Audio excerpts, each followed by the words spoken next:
तो उसे विनाश ही हासिल हुआ है।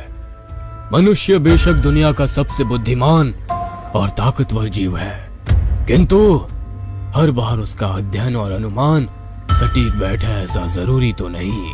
ओझा के अनुमान के उलट ये जिन सृजन नहीं विनाश लेकर आने वाला था। जिन फिर से गुर्राया, मुझे मेरे लोक से।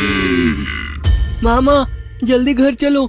सचिन ने आकर माँ को झिंझोरा। सचिन की आवाज से माँ वर्तमान में लौट आई। क्या हुआ? कोई खास बात है क्या? माँ खुद अपनी आंखों से चलकर देखो क्या हुआ है। घर पहुंचकर माँ ने जो देखा उससे उनका कलेजा मुंह को आ गया। माँ ने देखा कि मैं खड़ा खड़ा गिर रहा था। विनी दोहरी आवाज में कुछ बोल रही थी। एक आवाज उसकी खुद की थी जिसमें वो मदद के लिए पुकार रही थी, और दूसरी मर्दाना आवाज बहुत भारी और गरज के साथ आ रही थी। मर्दाना आवाज स्पष्ट नहीं थी, लेकिन इतना जरूर समझ आ रहा था कि वो कुछ धमकी भरी बात कर रहा है। विनी का शरीर पूरा अकड़ चुका था। गर्दन बाएं ओर झुकी हुई थी। मुंह से बेतहाशा गिरती लार ऊपर की ओर चढ़ी हुई आंखें, और दोनों हाथ मानो अलग अलग दिशा में मरोड़े हुए प्रतीत हो रहे थे। उसके खुले बिखरे बाल पूरे दृश्य को और भयावह बना रहे थे। दूसरी ओर सोनी दीवार की ओर मुंह किए जाने की बड़बड़ा रही थी। घर पहुंचते ही इतनी भयानक स्थिति देखकर माँ थर थर कांपने लगी।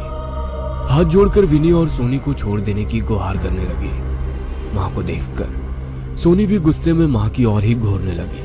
सब कुछ इतना अप्रत्याशित और डरावना था कि दिमाग तो जैसे अपना काम ही भूले बैठा था, और दिल कह रहा था किसी तरह अपनी जान बचाकर यहाँ से भाग लो। हमसे गलती हुई जो इस हवेली में रहने आ गए। तुम जो भी हो, हम कल ही ये हवेली खाली करके चले जाएंगे, फिर कभी लौट कर ना आने के लिए। बस मेरी बच्चियों को बख्श दो। माँ विलाप कर रही थी। तू मेरी रेशम को ले जाएगी? विनी ने खून से सुर्ख आंखें टरेर कर गर्दन टेढ़ी करके कहा। सोनी अपना सर दीवार में मारने लगी। हवेली में सामान अपने स्थान से गिरने लगे।